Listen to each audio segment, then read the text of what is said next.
My biggest takeaway was that there was some anticipation when we were planning that the issue, the discussion might get political. And we were wondering if we should start from the top to say, like, let's not talk about politics, even though it's become a political issue. Let's just focus on our concerns as teachers and our plans and make this both a venting and also, cathartic, but also a constructive session. And aside from all the things that you mentioned, yeah, I was definitely overwhelmed with all of the fears that teachers were facing, both for themselves, their students, their fellow teachers, their families, and communities. That was overwhelming just to see in the chat box.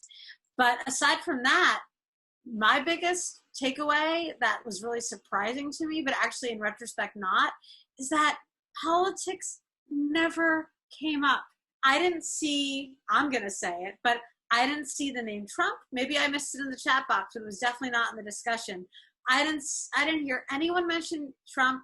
I didn't hear anyone mention Betsy DeVos. I didn't hear any mention Joe Biden or Nancy Pelosi or any of the political figures that have been a part of the discussion. I don't know if Nancy Pelosi has, but no one brought up the politicians. No one even identified their political parties or even mentioned the talking points that they might have from following whichever political party they follow. And I think that's so powerful because at the end of the day, even though politicians have possibly tried to make this political, it's not political. All I heard was that people really wanted to go back to the classroom. They were really sad that they couldn't, and they were scared for their safety and their children's and their kids' safeties and their family safety.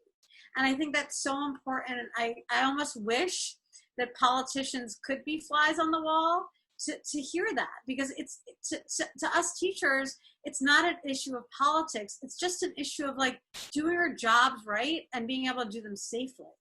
And it was actually, if I want to see a silver lining, it was somewhat heartening to see that despite the best attempts at some politicians to make this political, to teachers, it's not political. It's about our professions, because I think that's something to remember, that we are professionals, right? Whether we're either, we're in unions and some of us are not, and it doesn't really matter. We all are in a profession and we wanted to do it right and safely.